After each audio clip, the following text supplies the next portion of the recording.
Hello, my name is Justin Ruger. I am the host of Accessible Beekeeping and More. Today we have our co-host Jonathan and our special guest Dwayne Parkinson. How are you doing, Jonathan?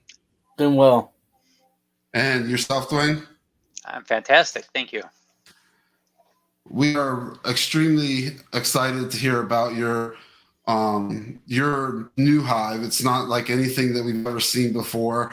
We had Christy Hemingway on last night, and she talked about her specific design for Top Bar. So this is a perfect follow up for a new type of hive that may be able to help people with disabilities. And I hope as we get further along, you'll be able to tell us some of those things.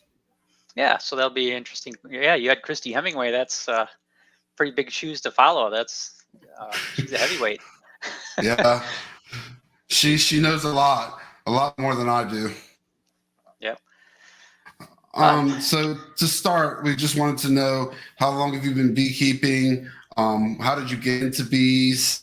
What your favorite part of beekeeping is? Just a kind of general overview of you and beekeeping.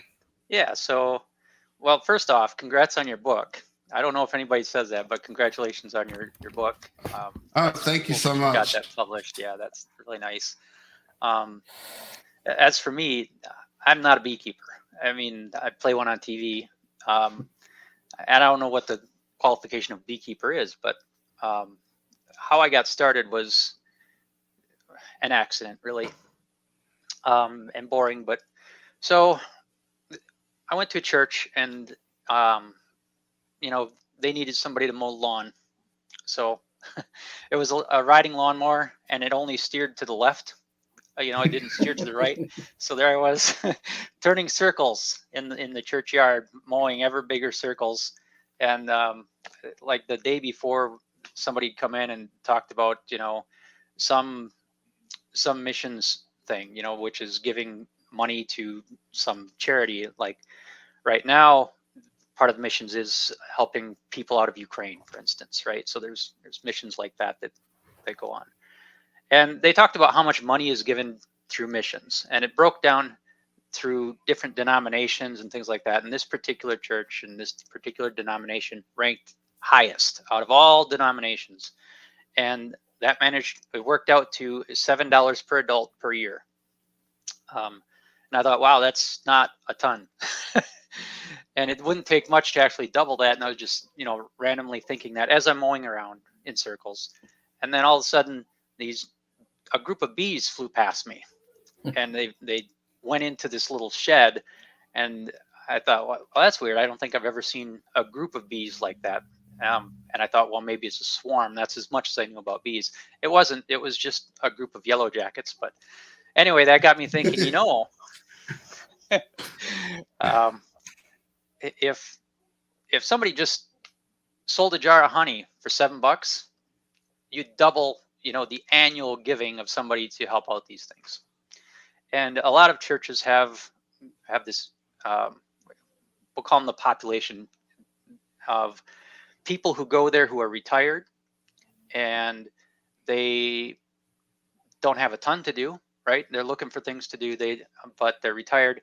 And so I thought, well, maybe if a couple people were interested in keeping bees, they could sell a couple jars of honey and, basically double the missions giving. So that was the random thought that went into my head as I was mowing the lawn at the church.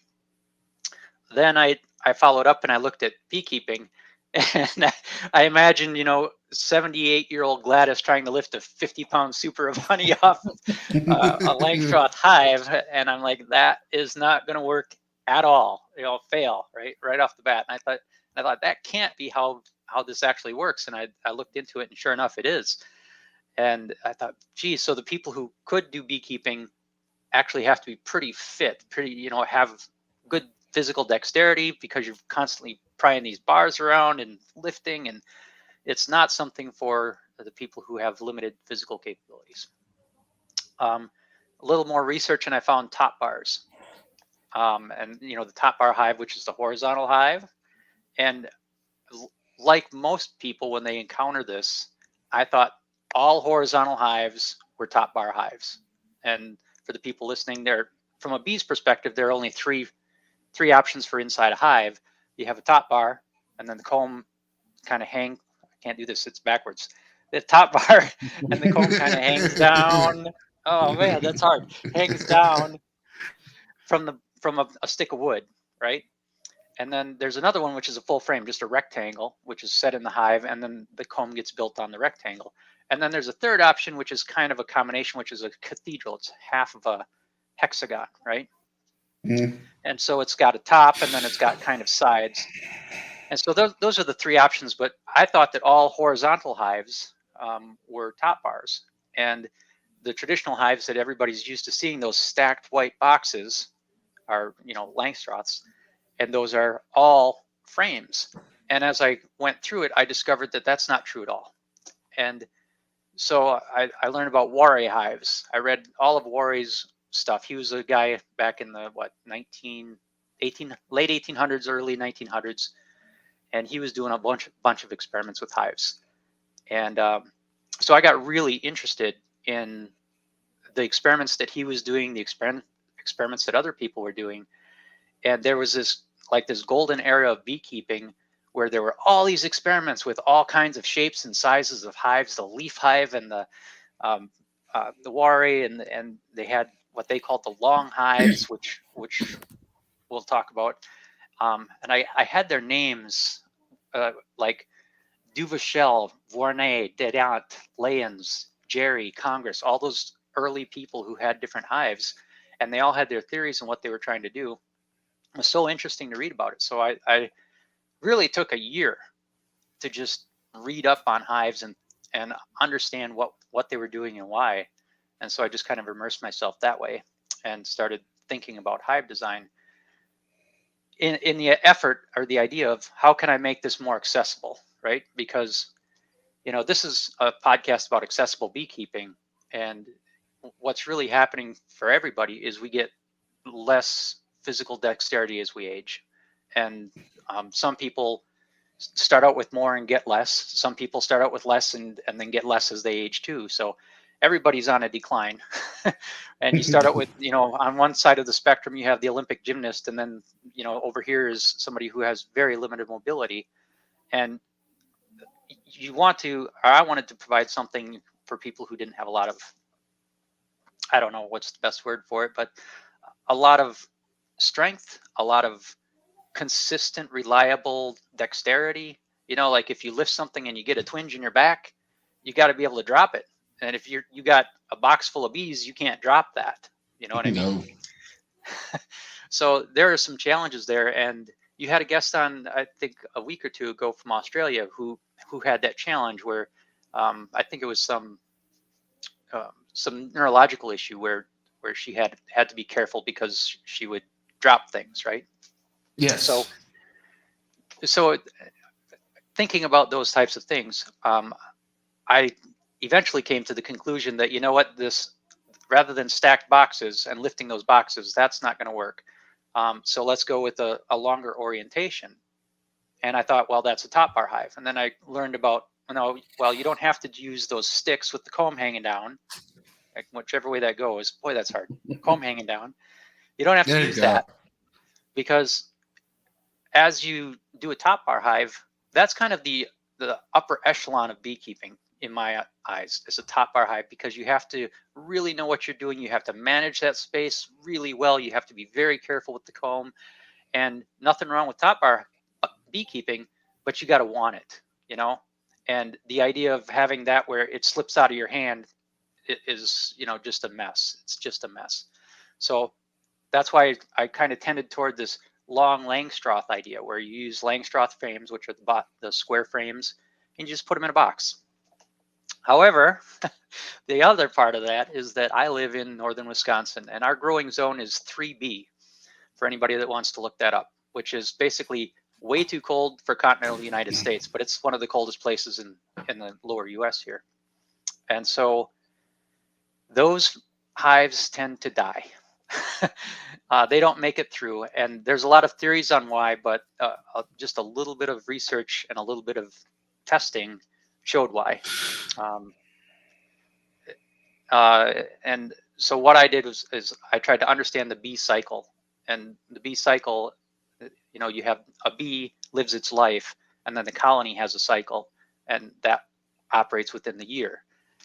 And the bee cycle is that, you know, we'll start in the winter or in late fall. They stop gathering honey, they kick the drones out, and then they cluster up, right? And I'm going to do my little example here. They cluster up, and we'll just say that this is the size of the cluster. As it gets colder, that cluster shrinks. They get closer together. And as it gets really cold, they only move in one direction, and that's up, right?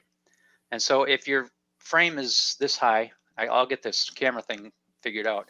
Your frame is this high, and you have a cluster this big, and it's really cold for a week, they can move up, and there'll be food. They're moving up because they're consuming honey to heat the cluster, and they can move up, but then they'll reach the top of that frame. They won't move side to side because it's too cold.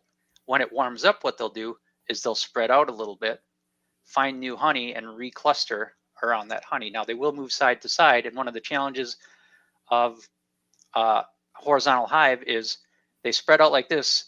They don't know which way to go. Do they go to the left, or sorry, to the right, I guess, by the screen, or to the left? So they don't know. In nature, what happens is they just move up, right? But they've already got to the top, so they have to decide left or right. And sometimes what happens in those horizontal hives is they pick the wrong direction. And they go this way, and the honey is over here, right? And so then they die in the hive with the honey right next to them over here because they don't go back the other direction. And the other thing that happens in that horizontal hive, and boy, people debate me on this all the time online, and you know how the online world, they descend into these arguments, but the bees are in this cluster and it's warm. They heat the cluster. There was a study from some university that says they heat the cluster, they don't heat the hive. So they're heating the cluster, their warm bee breath goes up, the exhaust breath goes up, and there's a function for that. It's actually warming the cappings over the honey so that they have an easier time as they move up to remove the cappings. Anyway, but it goes up and it condenses somewhere, right? And there's a scientific formula for how that condensation happens and where it happens. Now, as you have your cluster here and you have your, hive or your frame that's about this high, and then there's some insulation on top of it, and then it's -40 right here, right? So it's -40 right here, and the bees are alive right here. You have a very short space for that heat to dissipate. And what happens is, what you've heard of the dew point when you watch the weather, right? The dew point, point at which dew condenses. That dew point moves inside the hive, right? And as it warms up, it moves back outside the hive. And so the insulation on the top of your horizontal hive is really important because it controls where that dew point is. Once the dew point moves in the hive, which you can't, once it gets really cold, it's going to move inside the hive. Then what you have is your cluster and a cloud. Think of it that way. A cloud of fog right above it, condensing and dripping right back down through your cluster, right? So now they're getting dripped on and it's killing them. So what happens is sometimes in the extreme cold, they basically get rained on and they die in the middle of the winter. So you've got those two things that you're battling. You're trying to convince the bees to go toward the honey, wherever that is, and you're trying to control that cloud that forms over the bees, right? So that's what I was battling, is if I do a horizontal hive, the value of that horizontal hive is that anybody with reasonable dexterity can pick up a single frame, right? Instead of lifting a whole box. And that's single frame by single frame inspection, and pulling one single frame for honey meant that it was available to a lot more people. Then if you control those two variables, you've got a hive that can survive where I live. So that led me to the hive design. And as I was thinking about it, I just threw everything out and said, okay, let's just start with what we're going to start with, this square frame, right? And I know that the bees are going to be on there, and that's all I know. I don't know what else it is. And so what I did is I created a thing called a frame holder to go around it. And then I working sideways, I put one frame holder here, the next frame holder here, the next frame holder here, so it's stair-stepped up. And what that did is when that cluster of bees is here and they have that warm exhaust air, it floats up and then it condenses as it floats away and drips down away from them. So you still have the moisture in the hive, which they need, but it's condensing away from the cluster. The other thing is that the bees have a sense of up. So when they're in their cluster and they go up and they reach the top of the frame, they go, oh, there's another frame right over here that's a little bit higher. They move up. And then there's another frame over here. They move up. So it gives them a sense of up to follow. And so in the question of how long have I been doing this, it's been about 6 years now. This will be 6 years. And they've always done exactly what I expected them to do. And there were a lot of tests, and I have a lot of videos on the Facebook group and stuff like that of early tests and failures and things like that. You'll see all kinds of failures out there, right? So this is not me being brilliant at the beginning. This is me failing over 6 years. And eventually you run out of things that don't work. That's basically all this is. So I created that hive where it stair steps up, and it works really well. And, you know, full disclosure, it's fidgety, you know, because you have these individual frame holders and you move them and do things like that. So it works great. And for somebody like me who, you know, I've got good dexterity, I can move and I can lift and do things like that, it works great. For people with trouble lifting things or bending, it also works great, you know, because you're not lifting a box full of honey or anything like that. So that's how I kind of came across that hive. Is I just threw everything out and said, well, let's just start with a frame and try to give them some sense of up and some way to ventilate and move that moisture. And through trial and error over the course of 6 years, that's how it came to be. So how's that for a long intro? That's perfect. So you've been doing it for 6 years. Yeah. And why do you not qualify yourself as a beekeeper? Yeah, that's a good question. Because I'm not, I guess it depends on your goal, you know, because if my goal is to reinvigorate that creative, what do the bees need? Is there a better hive? Because if you think about it, those names that I gave you, the Duvachel and Bornay and Dadant and Layens and Jerry and Congress, most people have never heard of them. They've only heard of Langstroth, right? Most people have never even heard of Wari. But Wari was the last one, and the reason he's so important is he was kind of the last one in the experimental hive, the hive experimenters in that lineage. Because after that, people said, well, we'll just use Langstroth, right? Well, for the most part, there's Standard and National and a couple others floating around. But basically, people threw up their hand and said, we're going to use Langstroth. And that was driven from the commercial market, right? Because the commercial beekeepers really rule the world of beekeeping. And they're box swappers, right? So we're going to slap down a box, and then we're going to come back. We're going to slap down another box. We're going to slap on another box, and we've got a truckload of boxes, boom, boom, boom.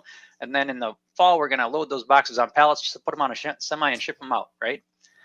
And their methods, their beekeeping methods, they've been doing the same things for 20 or 30 years. But when you talk about what is a beekeeper, they're the ones that are beekeepers, if you want to call it that, in my mind. So I'm an experimenter. I'm I guess a backyard beekeeper, if that's the right word for it. So you're a hobbyist. Yeah, there you go. That's the right word. I'm a hobbyist, focusing more on hives than honey. A lot of people are hobbyists for their garden, right? They have just one hive or two to pollinate their garden, and they get some honey out of it. They sell at the farmer's market or whatever. And I'm strictly a hobbyist, trying to figure out what works, what doesn't work. And really, like I said, there was that initial thing, and then I wanted something. We live sort of in the country, and I wanted something where my kids could see where food comes from other than the store. And so we have a little garden, and we're not going to raise chickens or anything like that. But I have a picture of my then 5-year-old or 6-year-old on that Parkinson hive, you know, putting a frame in. And so you can't do that. You can't have a 6-year-old participate in Langstroth beekeeping. You know what I mean? That other than just saying, here, hand me a frame or something like that. They can't slap a box on top. They can't do anything really. But here they can do the whole process. And that's true of everybody. So yeah, I don't consider myself a traditional beekeeper by any stretch. You know, I'm not in it for the honey or the money or anything like that, which is why all the plans are available online. Everything I do, I show all the pictures and stuff like that. Speaking of honey, does your so people were wondering about if people were wondering about weight. Each frame of honey is roughly around 7 to 8 pounds, and then a full box can be anywhere from 70 to 80 pounds of honey. How do the bees produce honey in your hive?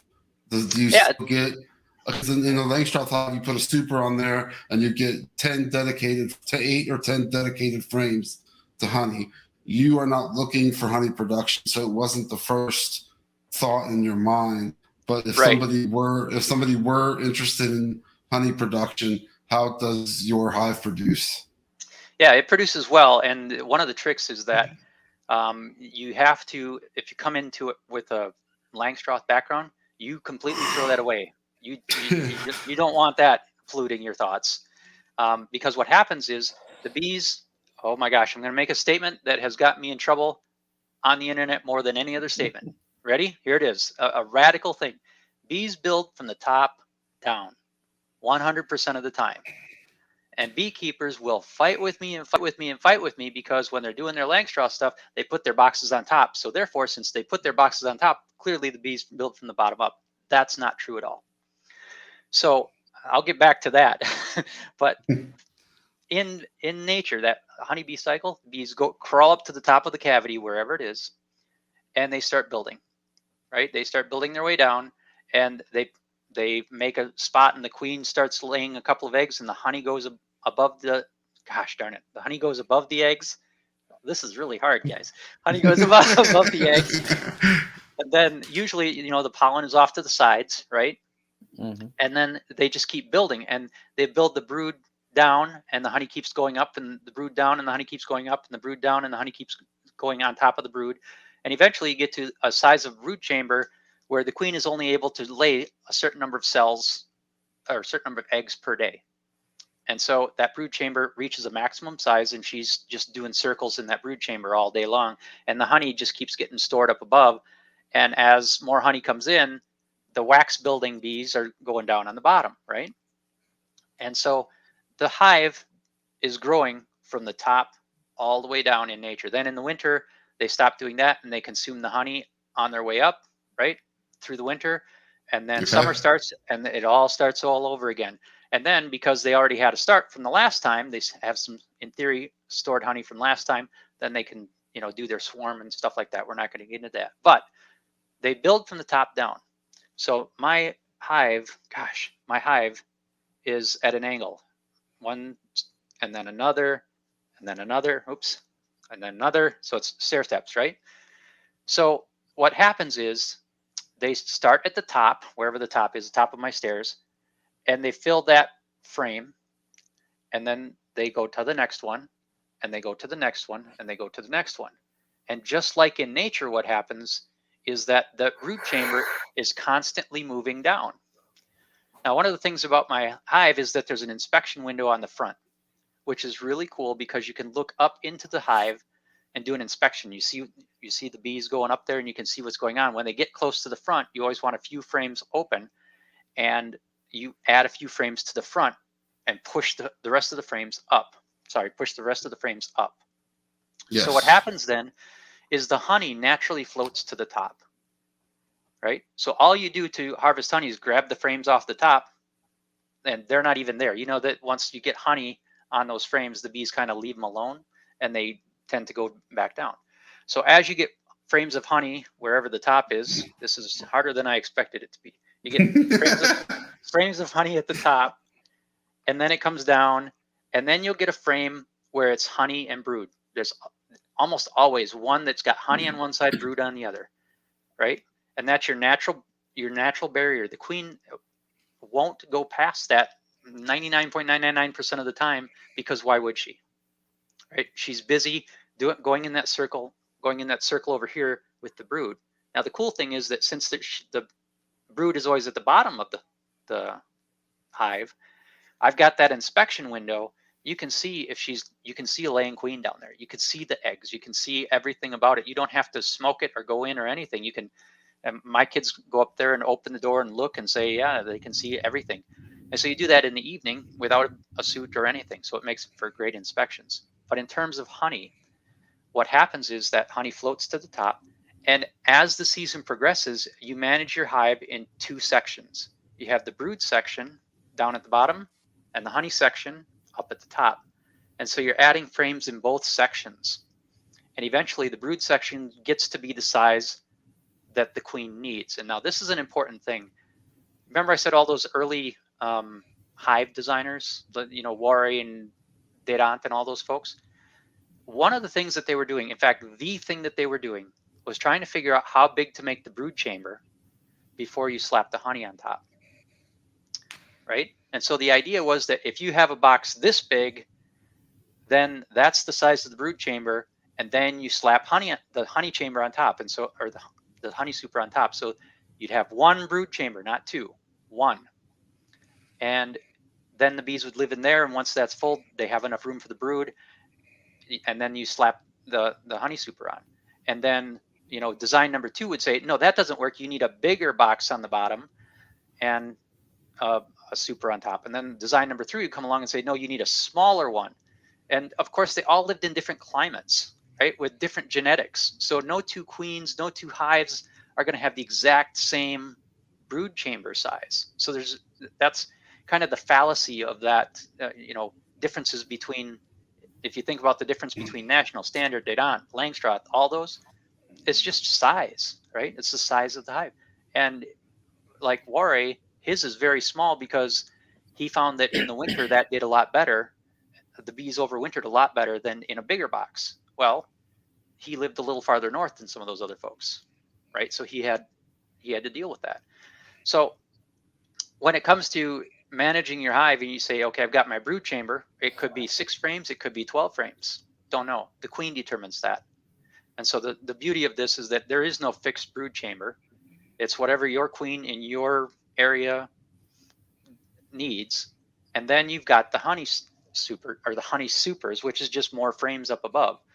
And so as you get to the edge of that divider line there, and I always keep the entrance right on that divider, that frame that has honey on one side and brood on the other, so that the bees coming in can decide which way they're going. If they're providing resources for, if they're bringing in pollen for the brood, or if they're bringing in honey or nectar, right, they can go over to the honey. And then I just add a frame right on the other side. So there's always an open frame right on the other side of the door.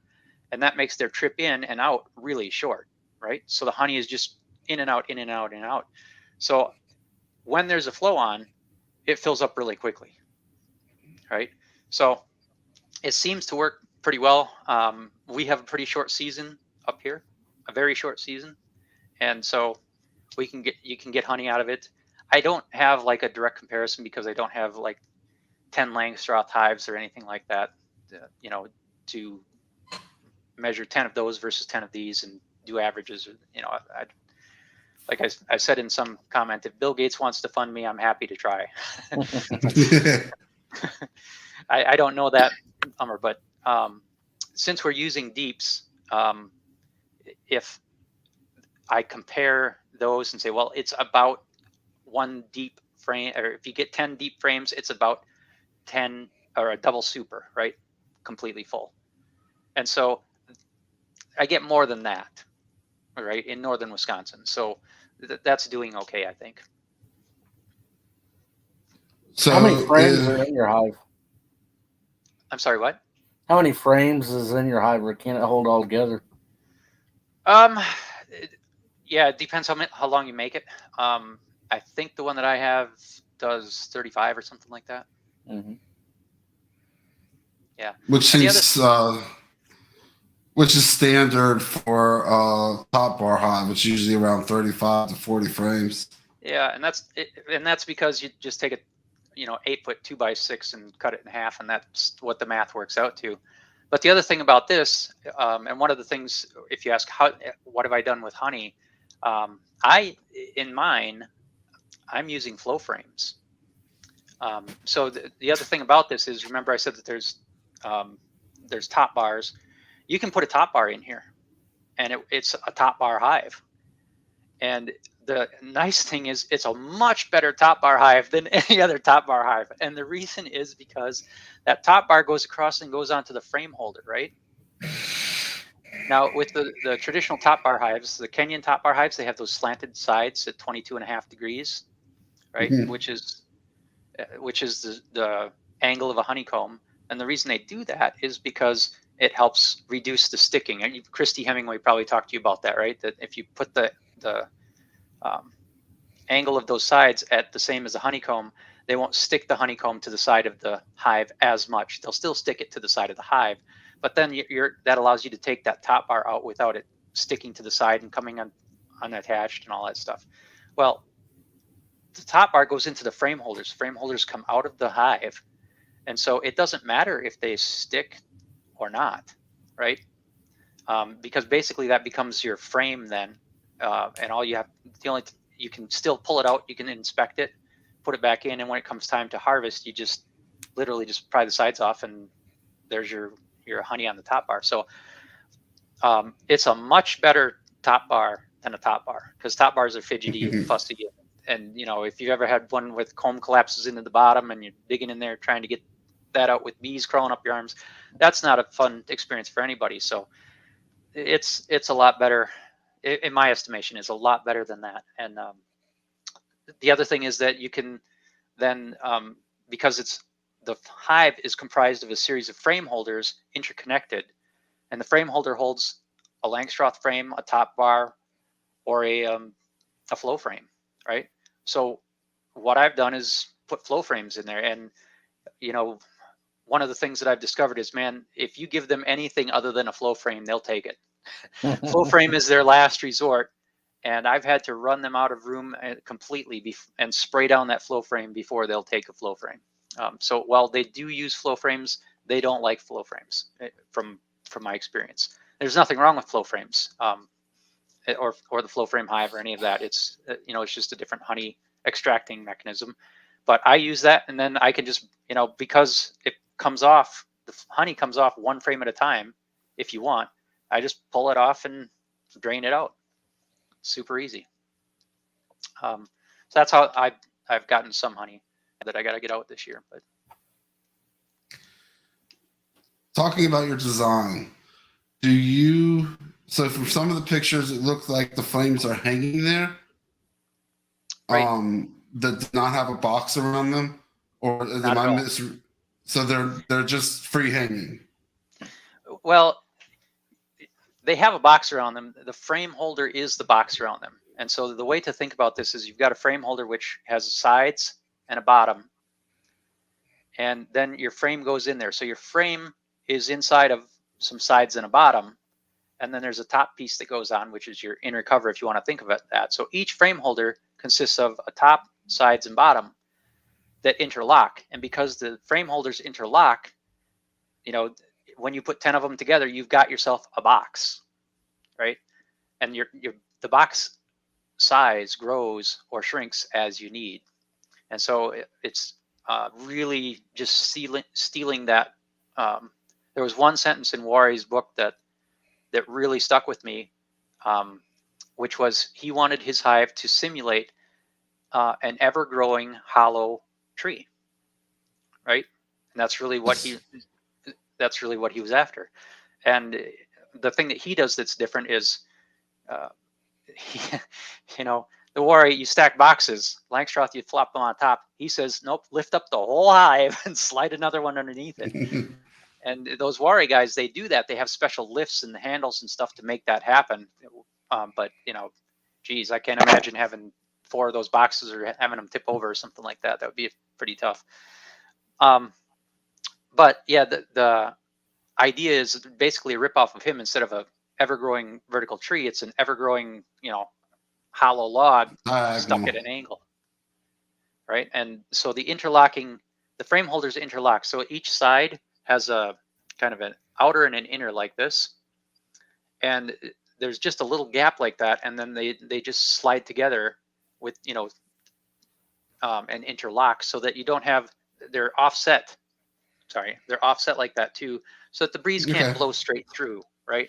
So there's always the ability to stop that.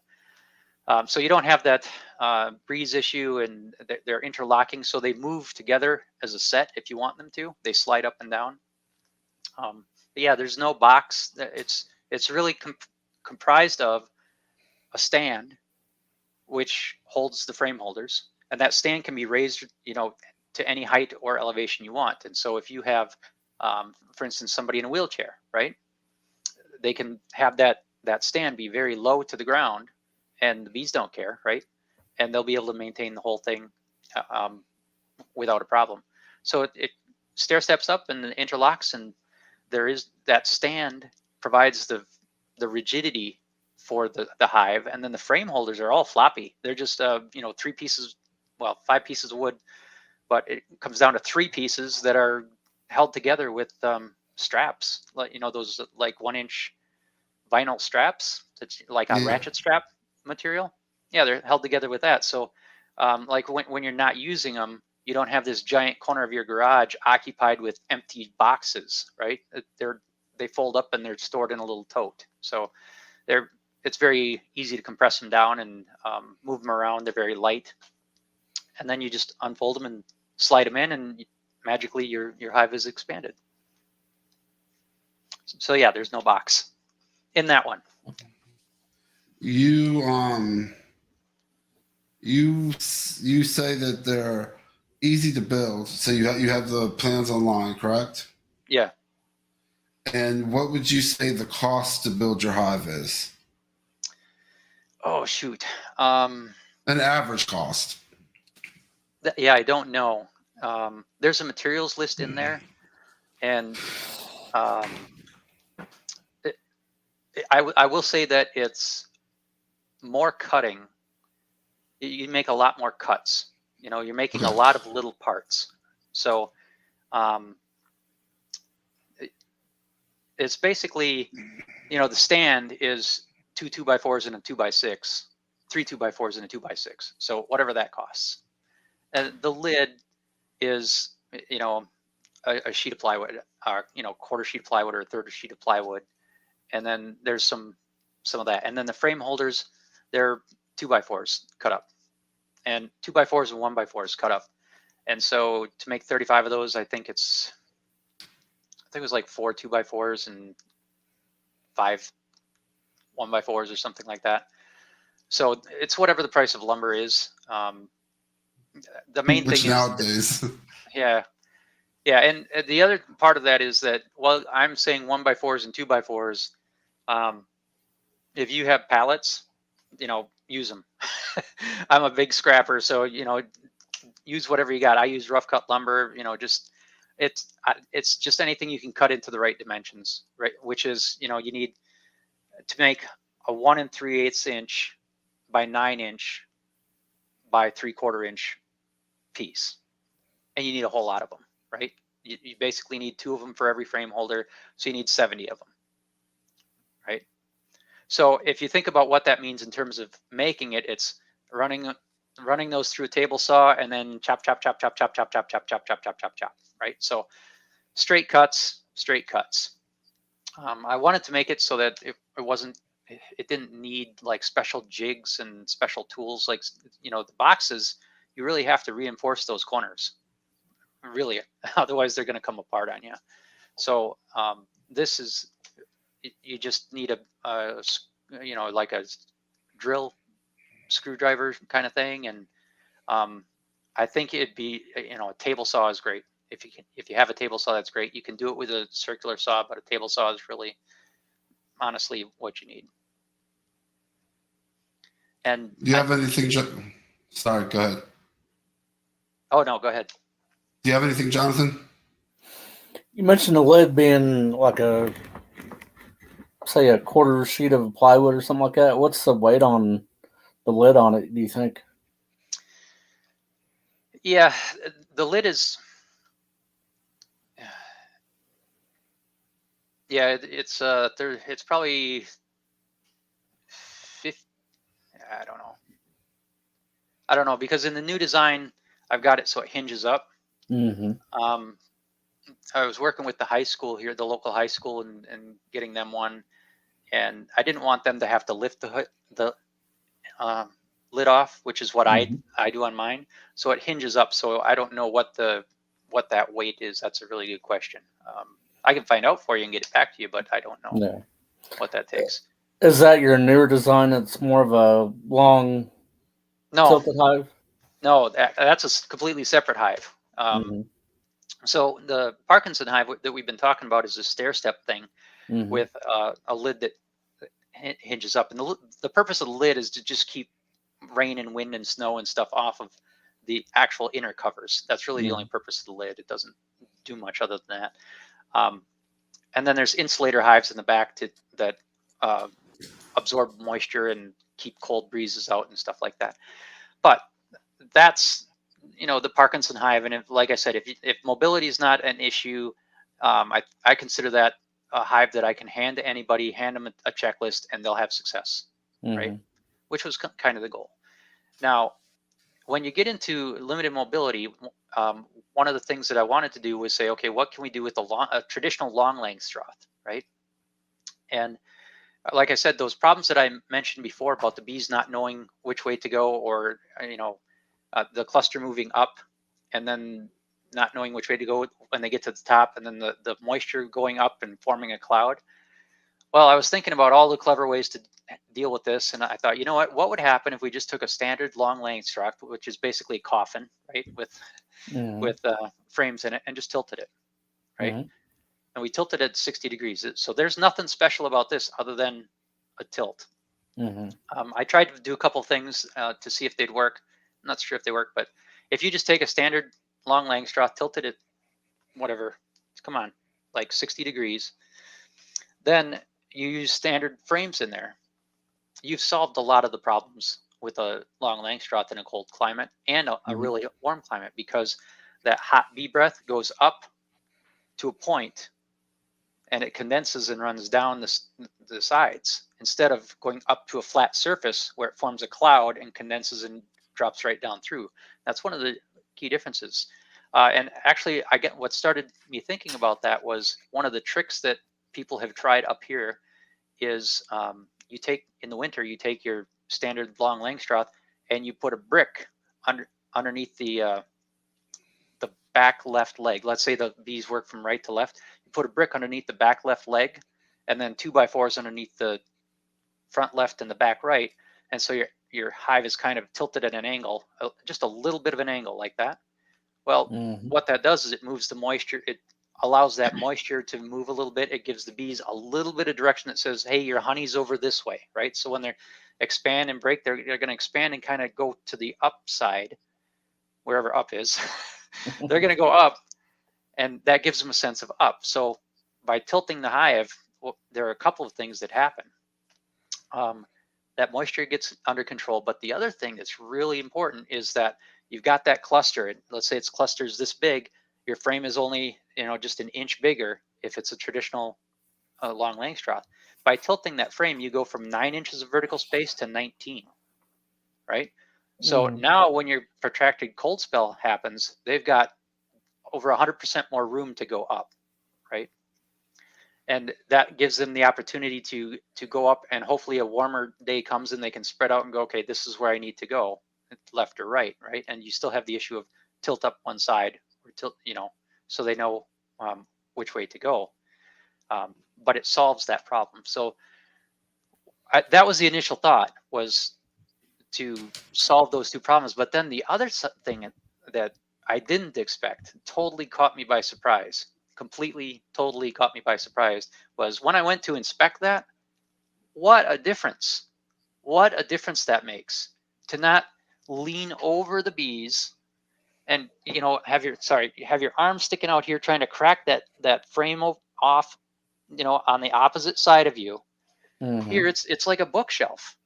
You're right up next to it. You just kind of crack the top open and just slide them right out like a bookshelf. And so in terms of accessibility, it's way better than anything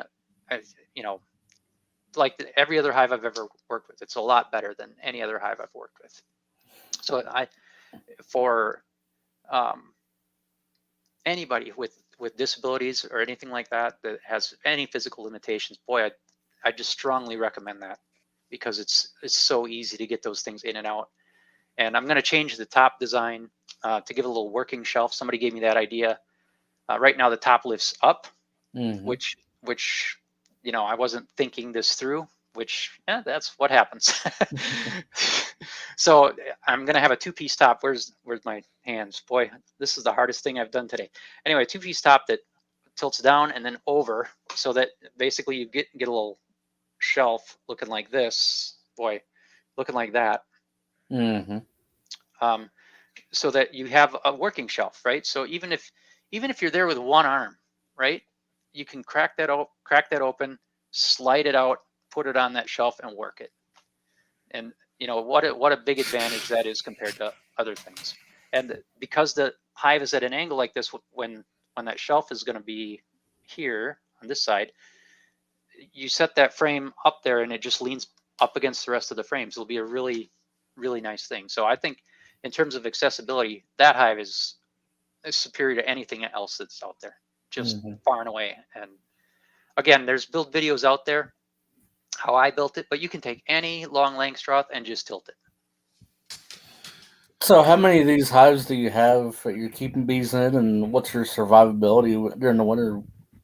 Yeah, so I have 2 hives here. There's some at the school. I've got some others around. And survivability is one of those things, gosh. Okay. And I made a video about this because when I'm not testing anything, they survive. That's the easy way to say it. And there are some unexpected things. And I made a video coming out with this tilted hive. And breaking here first on the Accessible Beekeeping podcast, I'm going to reveal some things that I found out over winter, because what I wanted to do this winter, the test that I really wanted to do, was to validate that the cluster was here and that they had plenty of room to move up that frame, and then that they would expand and contract and move sideways toward the honey. That was the test I wanted to do. I didn't feed them last fall. I was purposely going to run them out of food. And the reason for that is that I wanted them to move, right? And say they starved, they used up every bit of food. They found every bit of food in that hive. They were able to get to it. I didn't want them to run out of food. Let me rephrase it. I wanted them to run almost out of food. But then as our spring turned into the, one of the terrible springs that we have here, it's like, oh man, they're absolutely going to run out of food. And so I was expecting that as a result. I was wrong. I'm always wrong. So I got in there and they had moved up the frame and proven out that was really good. That extra space of having the frame at an angle like that, gosh darn it, at an angle like that, having the frame at an angle like that gives them a lot more space to go up. So they would have run out of room on a standard frame sitting in there, horizontally. They would have gone up to the top. So they went above that, and that was fine. There's either, depending on the size of the cluster, there's evidence that they moved side to side, or that I had a big cluster in there that shrunk. Okay. Now I assumed that because I didn't insulate the hive, I wanted to see how that was going to work. That the cold had nibbled away at the bees, and basically the cluster shrunk and shrunk and shrunk and shrunk and died over the winter here. Based on how far they made it, I know they made it through the coldest part of the Wisconsin winter. I know they made it into spring. The queen was laying. There's brood in there. So they got to that point, but they died. And the thing that was the sucker punch and the really difficult part for me to swallow is that they died from mites, of all things. And I had done a mite count last fall, and I had done a mite treatment last fall. And they didn't have one of my hives had one. That was the mite count 1, and the other one had like 4, I think.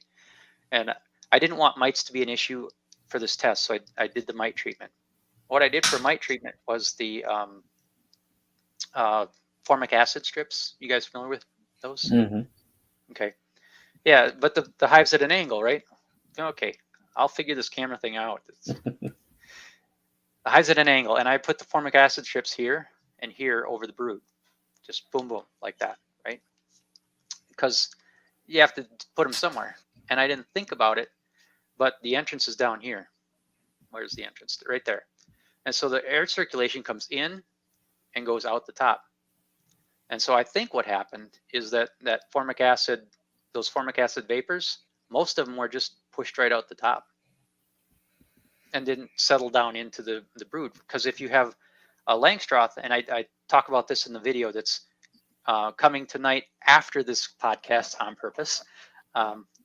If you have a Langstroth and you've got your frames like this and you lay your formic acid, one of the coolest things you can do with a Langstroth, and you've got the full entrance along there, is you get your smoker going and you get that little waft of smoke where it's, just like a I Dream of Jeannie thing coming right out of there, just real gentle. On a day with absolutely no wind, not a breath of wind anywhere, go down to your Langstroth hive and just hold your smoker by the entrance and watch what that smoke does. It'll either drift into the hive or out of the hive. Then put it on the other side of that entrance and it'll do the opposite. So the bees have this natural thing where the air goes in one side of the hive and comes out the other side, or one side of the entrance and comes out the other side of the entrance. Now, when you think about that with those formic acid strips, it's basically washing the whole hive. It comes up one side, takes the formic acid vapors, washes it, I think anyway, and then it comes down the other side and gets more, and it's basically has that circulation in there. This hive at an angle, wherever the angle is, jeez. Come on. This hive at the angle, I'll just use one arm. This hive at the angle has the air circulation going one direction, up and out. Mm-hmm. Right? And so the thing there is that, so what I learned is that even if you do a mite treatment, the placement of those formic acid strips in this hive, what I did doesn't work. Right? And so had I done something like oxalic acid, where you put the vaporizer in the hole and, blow a bunch of stuff in there, done that type of treatment cycles, 3 cycles of that, then it would have been a much more effective mite treatment, I think. But the interesting thing is that I had like 4 as my mite count. And then when I did the dead out mite count, it was 15 or something like that, which is a lot. For me anyway, that's a lot. Mm-hmm. And so that means, to me, that either my mite count was completely off in the fall and there was a really high mite count and I just got bees that weren't by the brood or something like that, or that formic acid just didn't work. And while it could have been defective formic acid, I don't think so. I think it's that the airflow of the hive. So I have to think about that, and I've got some tests to do. But yeah, so overwintering, the 4 things: freeze. Are they going to freeze? Do they have enough food? Did you control your mites? Right. So what was the 4th one? Freeze, food. Yeah. And moisture. So if you control the moisture, where the moisture condenses. Mm-hmm.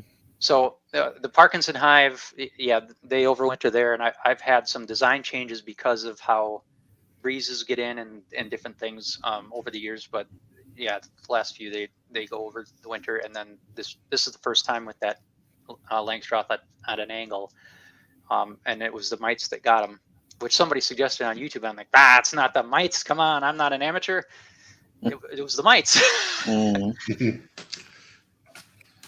So what's your theory on them strips? Can you put them down deeper in the box and maybe have better circulation, or what do you think is Yeah, there? Yeah, I don't know what the answer there is. What I was going to do is a couple of tests with just little smoke and wallpaper steamers type things to see how that moves and whether it's as simple as putting the strips on the bottom of the frame. Mm-hmm. Instead, or if you have to do something else. I don't know. I don't really know at this point, but I'm going to find out where to put them. But right now, and in the video that's dropping, I'm just saying, just use the oxalic acid you know, and vaporizer for now for mite treatment.